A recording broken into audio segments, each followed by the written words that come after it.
وہ ایک پیج پہ ہی نہیں ہیں. یعنی ادھر سے رحیل شریف صاحب جب تشریف لے جاتے ہیں تو ان کو گارڈ آف آنر پیش کیا جاتا ہے, اس کے بعد سے جو جمہوری قوتیں اگر جانا بھی چاہتی ہیں تو اس کے ساتھ وہ اس طرح کا تعلق کیوں کرنا چاہتی ہیں کہ وہ ان کے ساتھ گیس پائپ لائن کا معاہدہ بھی نہیں طے کر سکے, وہ ملینز کے اضافے بھی نہیں آ سکے, ٹریڈز بھی نہیں اضافہ. آج میں ایک ایک نمبر آپ کو بتاؤں گا جو جمپ کیا صرف 3 سال کے عرصے کے اندر رشیا کے ساتھ ٹریڈ کے اندر. اب آپ دیکھیں تنقیدی جائزہ نہ لیں بلکہ اگر ہم اشاریوں میں جائیں گے تو ہمیں زیادہ اردو بھی سکھاتے میں ایک لفظ بولنا چاہوں کہ پاکستان کی جو کہتے ہیں کہ تشکیل نو, اس کو میں خارجہ پالیسی کی تشکیل نو کہتا ہوں, اور اس کو تزویرائی یعنی اسٹریٹجک ہماری تشکیل نو ہے. یہ اسٹریٹجک ریفارم ہے, یہ اسٹریٹجک شفٹ ہے, اور سوویت کے بعد جو ہمارا جو پورا جو ٹیمپرل ہے وہ چینج ہوا ہے, اور وہ کس طریقے سے چینج ہوا ہے وہ آپ نے دیکھا ہوگا. امریکہ کی جنگ کے اندر آپ نے کیا کیا, جو مغرب کی جانب سے جنگ ہمارے پہ مسلط کی گئی, افغانستان کے اندر ہمارے ساتھ کیا کیا گیا. اوباما کی طرف سے جو کتاب لکھی گئی اس کا صفحہ 26 کے اندر, چیپٹر 26 کے اندر کیا لکھا گیا اور سارا کا سارا قصوروار کس کو قرار دیا گیا. اس کے اندر آپ دیکھیں کہ 1 لاکھ سے زیادہ, اور ایگزیکٹ نمبر بتاؤں تو 70 سے 80% ہم نے 80,000 لوگوں کی شہادتیں دی, پاکستانیوں نے شہادتیں دی. 1 ارب یعنی آپ یوں دیکھیں 100 ارب میں سے 20 ارب روپے بھی پاکستان کو نہیں دیے گئے. اچھا اگر پاکستان کو نہیں دیے گئے تو غیروں کی جنگ ہمارے پہ مسلط کی گئی. اچھا اب ہم اس لائن پر آ جاتے ہیں کہ جو دورہ ہوا اس کی حقیقت کیوں نہیں بتائی جا رہی. تمام چینلز کی طرف سے دیکھ رہا ہوں, تمام میڈیا کی طرف سے دیکھ رہا ہوں, اور غلط قسم کی جو ہے وہ جو دل کرتا ہے وہ من گھڑت طریقے سے تجزیہ پیش کر دیتے ہیں. یہ پیش کیوں نہیں کیا جا رہا کہ سب سے پہلے 24 تاریخ کو جو ہے وہ وزیر جو ہمارے فورن منسٹر ہیں شاہ محمود قریشی صاحب, ان کی 2 طرفہ تعلقات کا جائزہ لیا گیا وہاں کے فورن منسٹر لیوروف کے ساتھ. وہاں پہ جب بات ہوئی تو پرائم منسٹر کی پھر ان کے ساتھ ملاقات ہوئی کارمل میں, پھر پوٹن صاحب کے ساتھ جو وزیر اعظم کی ملاقات ہوئی وہ ایک لمبی ملاقات تھی, اور اس کے اندر جو سبجیکٹ تھا وہ سب سے پہلا سبجیکٹ تھا افغانستان کا امن. آپ پوچھیں گے کہ افغانستان کا امن کیوں ضروری ہے. پاکستان کا جو امن اس لیے ضروری ہے کہ پاکستان کے ساتھ جو سب سے بڑی بات رشیا کی چل رہی ہے وہ گیس پائپ لائن کی ہے, جو نارتھ سے ساؤتھ تک آنی ہے, جس کو ہم جو بڑے عرصے سے لوگوں کو پتا ہے کہ یہ گیس پائپ لائن کی بات ہو رہی تھی لیکن کسی منطق تک نہیں پہنچی. اچھا اب دوسرا سبجیکٹ یہ تھا کہ ساؤتھ ایسٹ ایشیا کی اگر سیکیورٹی, اسٹیبلٹی, اور تیسرا اہم ڈسکشن تھی کشمیر. کشمیر کے اوپر 370 لگا کے 35A کے تحت, آرٹیکل 35A کے تحت سارے حقوق کو آئسولیٹ کر دیا گیا, کشمیر کو ہم سے الگ کر دیا گیا, سارے کے سارے آئسولیشن کے اندر لے کر گئے. تو یو این نے تو یہ مسئلہ حل نہیں کیا, مغربی قوتوں نے تو یہ مسئلہ حل نہیں کیا, یورپ نے تو مسئلہ حل نہیں کیا, اسلاموفوبیا کا مسئلہ تو حل نہیں کیا. ہمارے نبی کریم آقا علیہ الصلوۃ والسلام کے اوپر جو توہین امیز معاملات چلتے رہے, اس کا جو پوٹن صاحب کی طرف سے تردید آئی, اور پوٹن صاحب نے منع کیا کہ کس طرح کا معاملہ نہیں ہوگا. یہ وہی رشیا جس کے بارے میں آپ کہتے تھے کہ یہ ان خیالات کا نہیں ہے, وہاں پہ تو بڑی بڑی مساجد ہیں. آپ نے دیکھا ہوگا کہ وزیر اعظم صاحب کی وہاں کی گرینڈ مفتی سے ملاقات ہونا, وہاں پہ ہمارے جو ہیں جو مونومنٹل جو مزارات ہیں ان کا وہاں پہ خوبصورت ہونا اور اس کو پریزرو کرنا. اور اب جو ہے حالات آپ یہ دیکھیں کہ 25 ملین مسلمان. اب کیونکہ میں یہاں سے بڑھنے شروع ہو گیا ہوں کہ اب پہلا سبجیکٹ یہ تھا کہ افغانستان میں امن اس لیے آئے گا کیونکہ یوکرین تک جو ہے وہ ہمارے آ رہی ہے, جو آپ کا ازبکستان ہے, ازبکستان تک جب آپ کی پائپ لائن آ رہی ہے, ازبکستان سے پاکستان کس طرح آئے گی, افغانستان کے راستے سے آئے گی. تو افغانستان کے اندر امن نہیں آئے گا تو ٹریڈ نہیں آئے گا. تو آپ مجھے یہ بتائیے کہ آپ یہ کہہ رہے ہیں کہ جو ہے وہ ہم وہاں تک نہ پہنچے. میں صرف آپ کے سامنے 2-3 چیزیں پیش کرنا چاہوں گا. میں 1947 پہ نہیں جانے لگا, میں 1950 پہ نہیں جانے لگا. میں یہ بھی نہیں کہوں گا کہ قائد اعظم نے کہا تھا کہ ہمیں اس سوویت یونین کا بلاک بننا چاہیے, ہمیں رشیا کا بلاک بننا چاہیے, ہمیں اس کے ساتھ طاقت کا اپنا الائنمنٹ کرنی چاہیے, اور ہمیں 7 سمندر پار امریکہ کا ساتھ دینے کے بجائے تعلقات تو اچھے رکھیں, لیکن ہمیں الائے کس کا بننا ہے وہ دیکھنا تھا. میں اس تک نہیں پہنچنے لگا. میں صرف یہاں تک پہنچنے لگا ہوں کہ جب آپ یہ دیکھیں کہ 1999 کے اندر آپ دیکھیں تو ڈیکلیریشن ہوئے تھے, لاہور ڈیکلیریشن اس کو کہتے ہیں, اور پھر اس کے بعد جو ہے وہ انہوں نے کوآپریشن فار اکنامک ڈیولپمنٹ پہ بات کی, اور پھر پیس پراسپیرٹی ریجن کے اوپر بات کی, اور پھر یہاں پر اگر آپ دیکھیں تو یہ سارے معاملات 2001 کے اٹیک کے بعد بھی انہوں نے, رشیا نے اس سب چیزوں کے اوپر پاکستان کو کہا کہ آپ ان کو جو ہے وہ سرکل نہ کریں. آپ یہ دیکھیں کہ رشیا نے یہ رول ادا کیا کہ 2001 کے اندر جب آپ پاور بن جاتے ہیں تو اس کے بعد انہوں نے کہا کہ گوادر پورٹ کے اندر جو گرم پانیوں تک اس کی رسائی ہے ایران اور ترکمانستان تک یہ پہنچائی جائے. اچھا اب اگر میں دوبارہ واپس آتا ہوں تو اس میں اگر آپ دیکھیں کہ جو پہلی آپ کو میں نے بات بتائی یہاں پر جو ہمارے 2015 میں یہ جنرل رحیل شریف صاحب ہیں. کٹ کروں گی, ہمیں اس وقت جوائن کیا ہے ڈاکٹر عابد قیوم سلیری صاحب نے. سر بات ہو رہی ہے آج دورہ روس کے بارے میں, کافی کچھ ہم نے پڑھا اور سنا, لکھنے میں آیا. میں آپ سے جاننا چاہتی ہوں کہ سر اگر معیشت کے حوالے سے بات کی جائے تو پاکستان اور روس کے درمیان معاشی تعاون کو لے کر ہم کیا دیکھتے ہیں اور کتنا پوٹینشیل موجود ہے؟ انرجی سیکٹر جو ہے وہاں پہ پاکستان کے پاس کافی پوٹینشیل موجود ہے پاکستان اور رشیا کلیبریشن کا. اسی طرح سے کموڈیٹی سیکٹرز میں دیکھیں تو ویٹ اور ایگریکلچر میں جو کوپریشن ہے وہاں پر پوٹینشیل موجود ہے. لیکن ابھی چند دن ہمیں دیکھنا ہوگا کہ چیزیں کیسے انفولڈ کرتی ہیں اور یو ایس اے اور یورپ کس طرح کی سینکشن لگاتے ہیں رشیا پہ, کیونکہ ان سینکشن کے حساب سے دیکھنا ہوگا کہ پاکستان کس حد تک رشیا کے ساتھ اکنامکلی انگیج ہو سکتا ہے. لیکن یہ تو شارٹ ٹرم سچویشن ہے.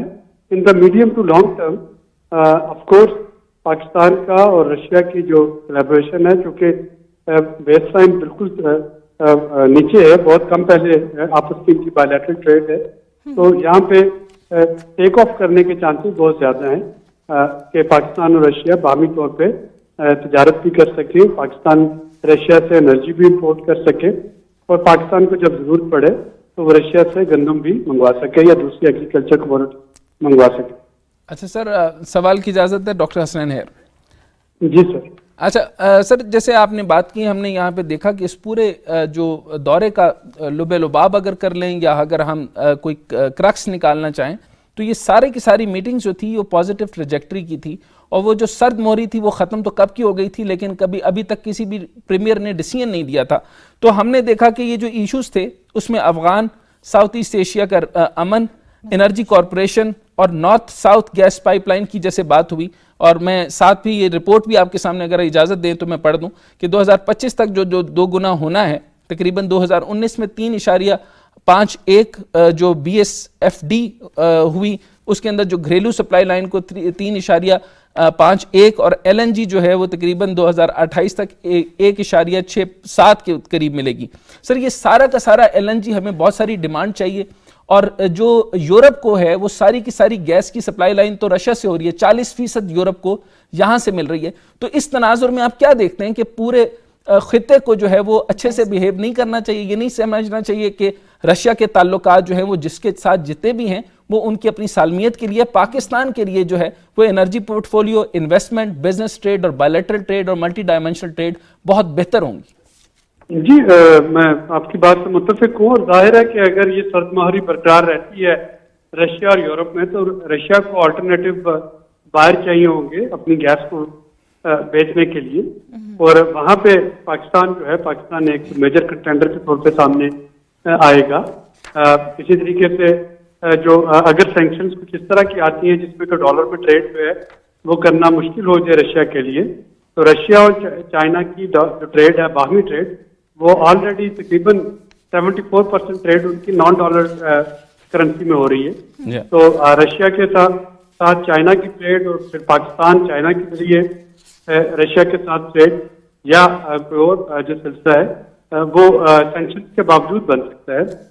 دیکھنا صرف یہ ہے کہ یہ جو کانفلکٹ ہے یہ کس طریقے سے انفولڈ ہوتا ہے, اس میں کس طرح کی سینکشنز جو ہیں وہ آتی ہیں. اچھا سر, یہ آپ نے لفظ استعمال کیا سینکشنز کی قبولیت ہماری ضروری ہے اگر میں ٹریڈ کا اگر پوٹینشیل دیکھوں؟ سینکشن کی قبولیت اس لیے بن جاتی ہے, دیکھیے ہم قبول نہ بھی کر رہے ہوں, اگر آپ کا سوئفٹ سسٹم جو ہے اس پہ رابطہ ختم کر دیا جائے کسی ملک کا, جیسے کہ افغانستان کا ہے, تو آپ انٹرنیشنل ٹرانزیکشن نہیں کر سکتے نا. دیکھیے رشیا کے ساتھ, افغانستان کے ساتھ ہم بارٹر ٹریڈ کر سکتے ہیں, رشیا کے ساتھ ہم بارٹر ٹریڈ نہیں کر پائیں گے. اچھا سر, پرابلم یہ ہے کہ ہمیں انرجی کرائسس ہے اس وقت, ہمیں انرجی کارپوریشن چاہیے.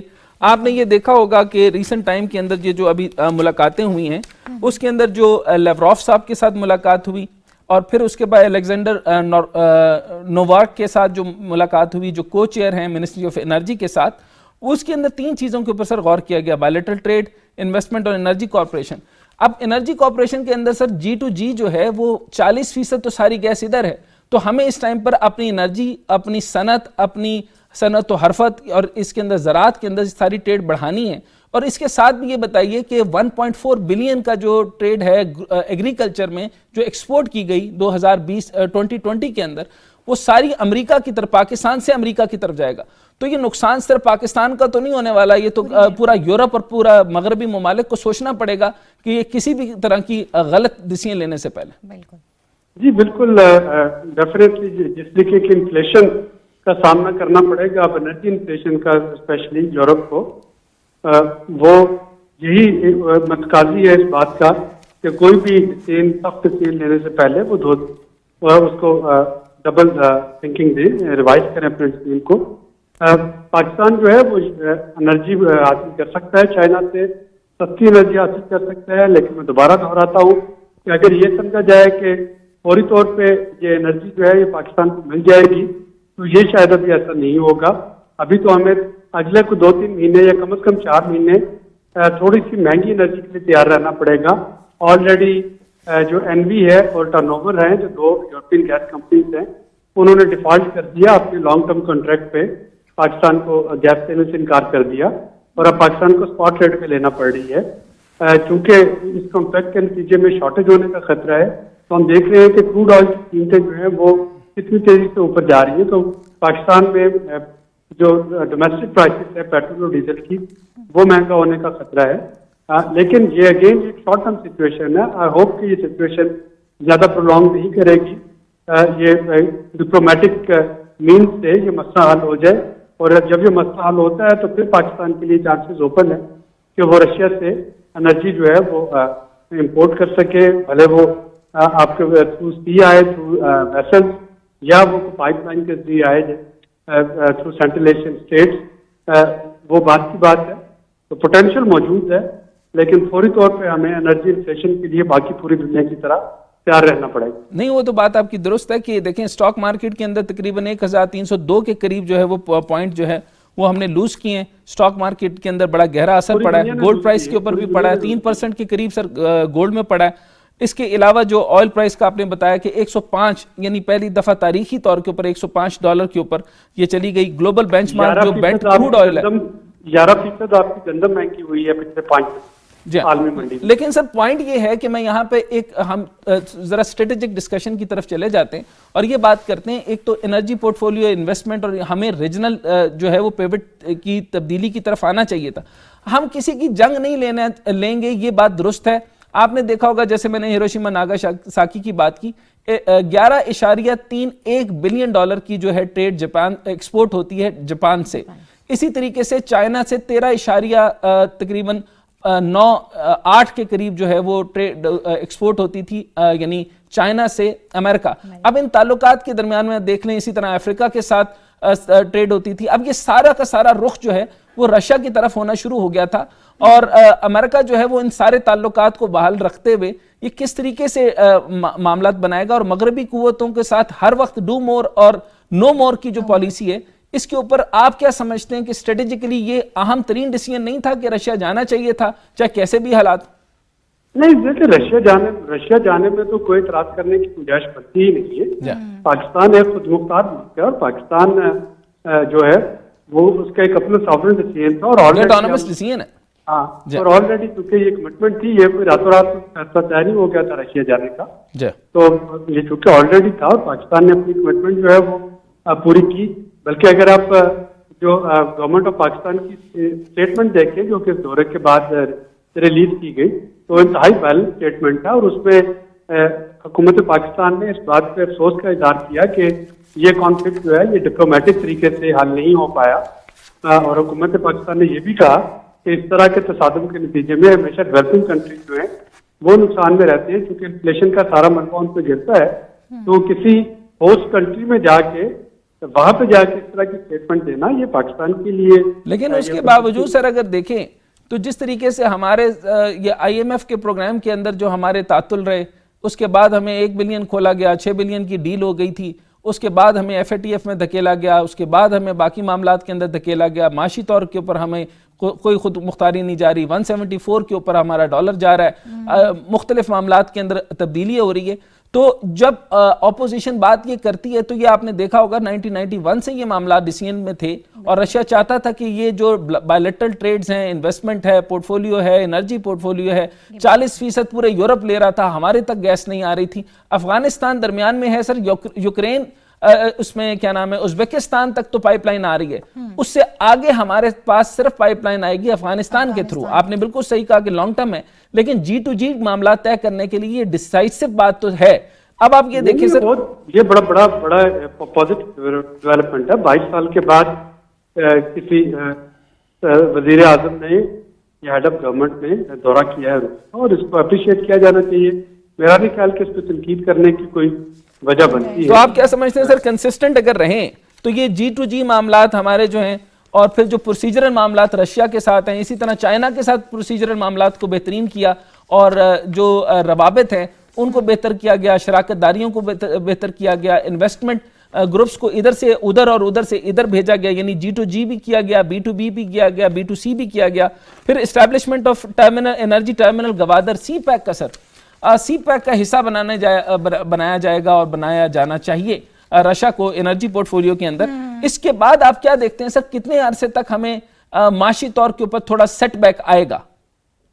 دیکھیں, معاشی طور پہ سیٹ بیک جو ہے وہ اس وقت بہت سے ایکسٹرنل جو فیکٹرز ہیں ان پہ ڈیپینڈ کر رہا ہے. پاکستان میں حکومت, موجودہ حکومت کو میں کہہ سکتا ہوں کہ صرف 1 سال ملا پہلا نارمل کام کرنے کا, اس کے بعد 2 سال کووڈ کے آگے جو کہ ابھی تک جاری ہے, اور اس کے ساتھ ایک نیا کرائسس آ گیا جو کہ پوری دنیا کی جو مارکیٹس ہیں اور کموڈٹی پرائسز ہے اس کو اس نے اتھل پتھل کر دیا ہے.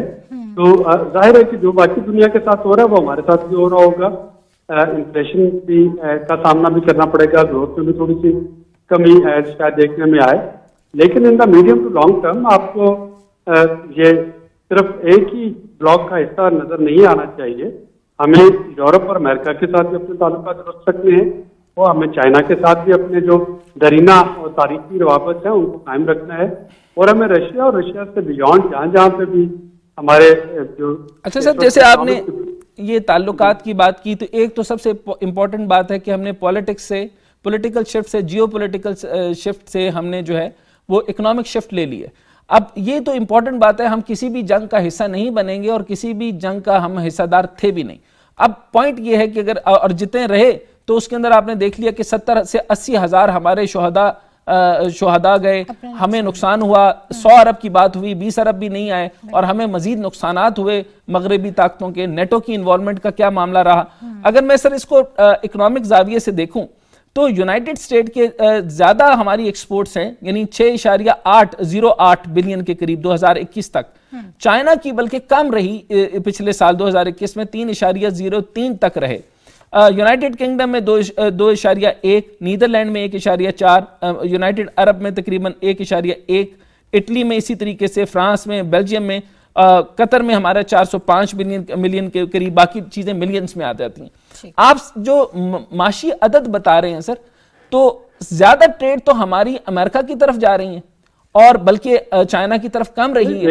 اس کے بعد وہ کیا ڈیسائسو, کیا ڈیسیژن, اور جو بائیڈن صاحب جو باتیں کر رہے ہیں, خراب تو نہیں کر رہے نا جی, وہ جو ہمارے اکنامک ریلیشنز ہیں وہ اپنی جگہ موجود رہیں گے. وہ امریکہ دوبارہ دہراتا ہوں, it's not a case of either or. تو آپ کو یہ نہیں کہا جا رہا کہ آپ چن لیں کہ جی آپ امریکہ کے ساتھ کھڑے ہیں یا روس کے ساتھ کھڑے ہیں. ہم نے بہت کلیئر بتایا ہے کہ ہماری ایک جو ہے غیر جانبدار خارجہ پالیسی ہے. غیر جانبدار خارجہ پالیسی میں ہم تمام ممالک کے ساتھ ایکولی گڈ ریلیشن رکھنا چاہیں گے, رکھنا چاہ رہے تھے اور آگے بھی رکھتے رہیں گے. سر بنیادی معاملہ, آخری سوال آپ سے کرتے ہیں, انٹرنیشنل ریلیشن کے آپ ایکسپرٹ ہیں, تو فرمائیے گا کہ ایک تو گیس پائپ لائن کا معاملہ آ گیا, 40% رشیا سے جاتی ہے. معیشت سب سے بڑی سبجیکٹ ہے. رشیا کا اپنے حقوق کی طرف جانا اور ان ممالک کے اندر جہاں پہ ان کے لیے تھوڑی سی سرویلنس ہو رہی تھی, تھوڑی سی ریزسٹنس ہو رہی تھی, کہیں ایجیٹیشن آ رہی تھی, جس طرح ہمارے ساتھ افغانستان کے میٹر پہ ہوا تھا, جو ہمیں بہت پہلے روک دینا چاہیے تھا کہ اگر کوئی ایسی قوتیں آ رہی ہیں. آپ بین الاقوامی معاملات کے اندر کیسے طے کرتے ہیں یہ اس شفٹ کو ہارڈ لائننگ کی طرف لے جانا چاہیے, کس طرح لے جانا چاہیے؟ امریکہ کے ساتھ تو ہم تعلقات اچھے ہی رکھنا چاہتے ہیں, آپ کیا دیکھتے ہیں کہ امریکہ کس طرح کے ڈائریکشنز لے گا؟ دیکھیے امریکہ جو ہے وہ کیلکولیٹڈ ڈیسیژن کر رہا ہے.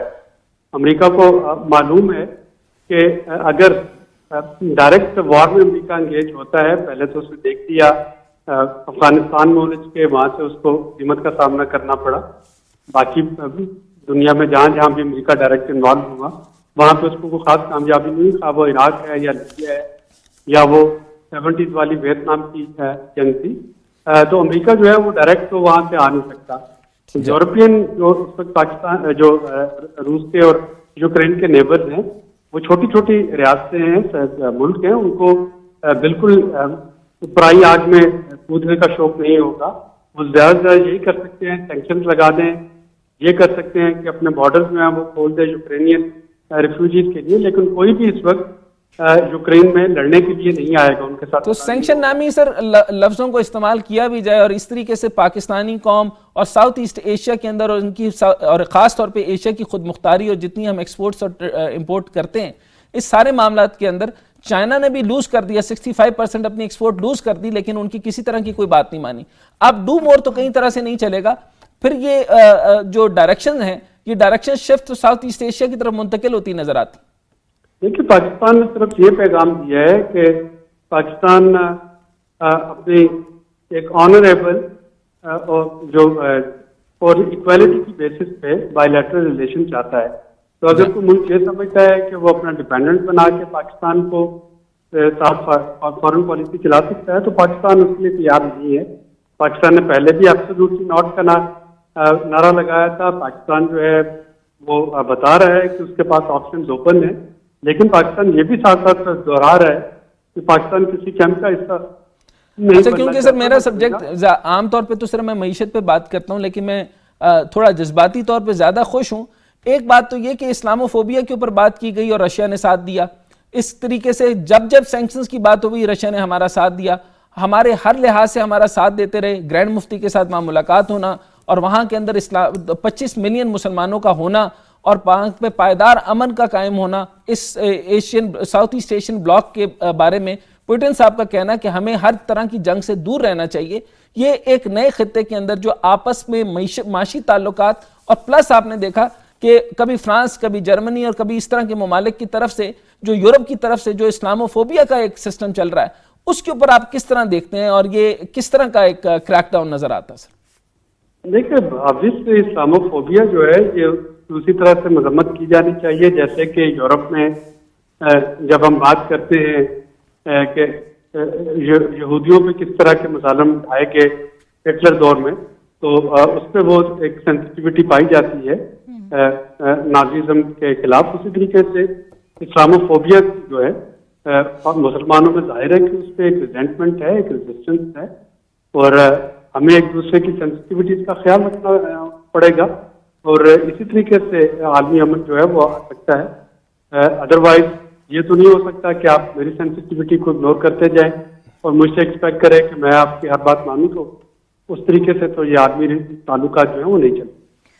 بہت شکریہ سر آپ کے وقت دینے کا. سر آپ کی طرف آنا چاہوں گی. معاشی سیٹ بیک کی بات کی رائٹ, اور جیسے کہ دیکھنے میں آ رہا ہے کہ کووڈ کے بعد سے آلریڈی عالمی معیشت پہ کافی اثرات آئے دیکھنے میں آ رہے ہیں رائٹ. تو ابھی تک ہم پراپر اس سے باہر ہی نہیں نکل سکے, اور اب ہم جا رہے ہیں ساؤتھ ایسٹ ایشیا کے اور روس کے درمیان اس تنازع کی طرف رائٹ. سو اس سے ہماری اوور آل اسٹاک مارکیٹ, ہماری جو گولڈ کی اور ہمارے ایکسپورٹ, اس پہ آلریڈی بہت اثرات مرتب ہوں گے رائٹ. سو ہم اس کو کیسے اوور کیسے کریں گے, کس سے نپٹیں گے, کیسے؟ اچھا, میں اس کو یوریشین ماڈل کے بارے میں آپ کے ساتھ ڈسکس کرتا ہوں. میں تھوڑا سا یہ بھی بات کر دوں گا کہ جب 35A لگا اور اس کے بعد 370 کے اوپر ہمارا کشمیر لے لیا گیا, اور کشمیر کے معاملے کے اندر کسی نے بھی سالسی نہیں کی. ویسٹ پوری مغربی قوتیں جو ہے وہ خاموش بنی رہی اور اس طرح کا کسی نے ڈیسیژن نہیں لیا. تو یہاں جانا لازم تھا اور یہ ڈیسائسو ہونا چاہیے تھا. آج امپورٹنٹ بات یہ ہے کہ جمہوری حکومت اور ہماری جو ہے وہ ہماری تمام قوتیں ایک پیج پر ہیں اور ہم نے قربانیاں دی, ہم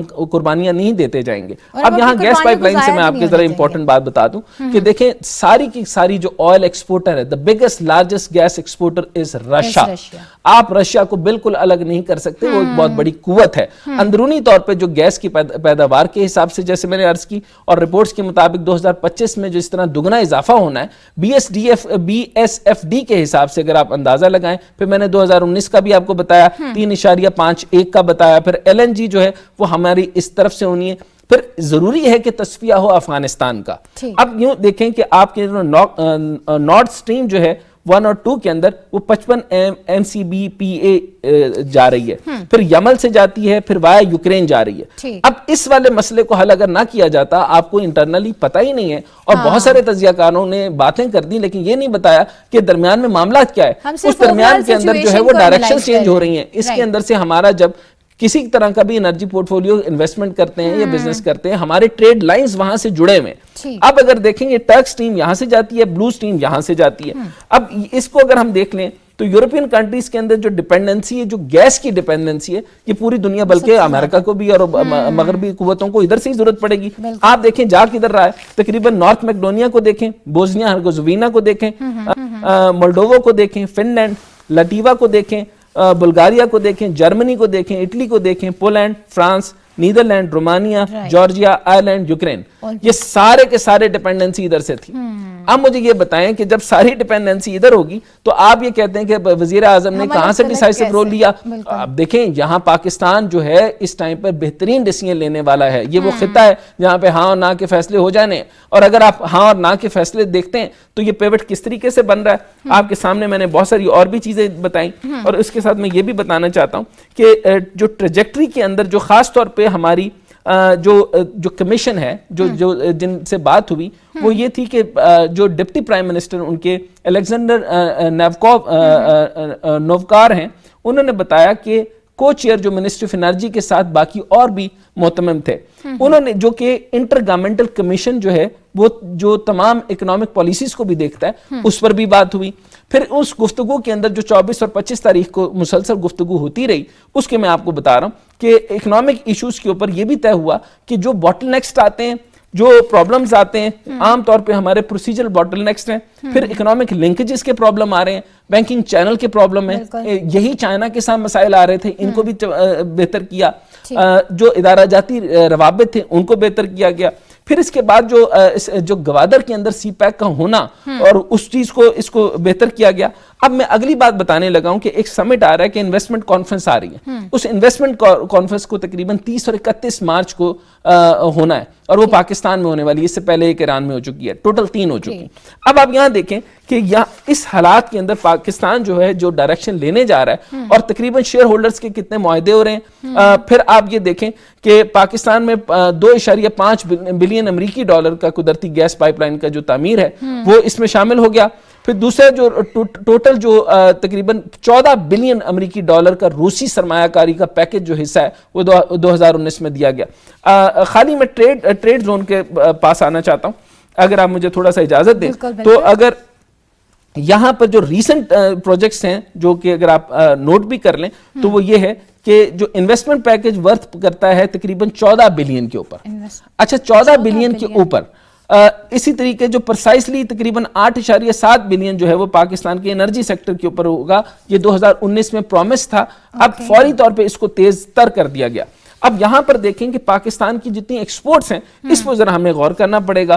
وہ دیکھیے کہ تقریباً جو بڑھی ہیں صرف اس 3 سالہ دور کے اندر, اور میں آپ کو ایگزیکٹلی تقریباً 2021 تک آپ کو ڈیوریشن بتا دیتا ہوں, وہ تقریباً 175 یعنی 175.2 ملین 175.2 ملین کی ٹریڈ ہوئی. اور اس کا جو میں آپ کو کیونکہ ڈیٹا بیس بتاتے نہیں ہیں, یہ ہے کام ٹریڈ ڈیٹا بیس. کام trade data base international trading کی سائٹ ہے, اس کے ساتھ آپ چیک کر سکتے ہیں. پھر اسی طریقے سے جو ہے وہ 23 سال کے بعد ایکسپورٹس کا آپ کا یہ حجم ہونا اور پاکستان کو ویلکم کرنا, ہر لحاظ سے بلایا جانا. میں بار بار یہ بھی بتا رہا ہوں کہ 1990s کے اندر بھی بہتری آئی تھی, 2000 کے اندر بھی آئی تھی, لیکن جمہوری قوتوں کے اندر یہ قوت نہیں تھی. جمہوری قوتوں میں یہ قوت نہیں تھی کہ اسٹیبلشمنٹ کے ساتھ مل کر ہمارے ملٹری کے ساتھ ایک پیج پر ہو جائیں. انہوں نے بتایا کہ ہمارے معاملات اس طرح سے ہیں, ہم اور شہداء نہیں لے سکتے, ہمیں افغانستان کے ساتھ تعلقات بہتر کرنے ہیں, ہمیں چائنا کے ساتھ تعلقات بہتر کرنے ہیں, ہمیں رشیا کے ساتھ تعلقات بہتر کرنے ہیں. اندرونی معاملات کے خلفشار سے